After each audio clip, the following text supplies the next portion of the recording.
Avraylı Vatan Belarus'un 3 yuqori o'quv maktabini o'quvga yirmak uchun xizmatini hudurlaya.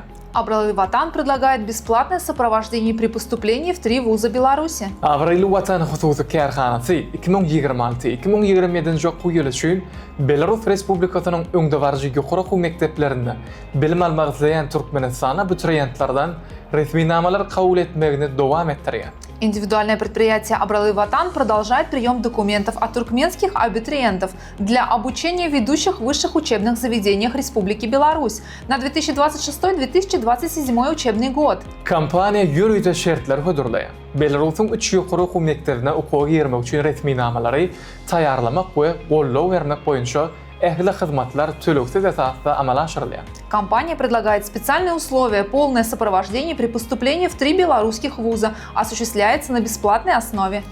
Yenilikli maqsadnoma Belarusning Davlat texnologik universitetini, Pushkin adındaki Brest Davlat Universitetini ve Masharif adındaki Vitebsk Davlat Universitetini öz içine alıyor. Yuqori yillik tayyorlik ve davrivat bilim standartlari natijasida Belarusning diplomlari xalqaro rahmat bazarida yuqori baho ega bo'lgan. Geleceğinizde soňa qo'yma, belki de avraylı bilime ve üstünlüklü karyera uzayan yolunuz xuddi shu kundan başlayanlar. Льготная программа распространяется на Белорусский государственный технологический университет, Брестский государственный университет имени Пушкина и Витебский государственный университет имени Машерова. Muğut maslahat almak üçün Avraylı Vatan xususi korxonasining ofisine yüz tutib bilersiniz. За бесплатной консультацией можно обратиться в офис Абралый Ватан.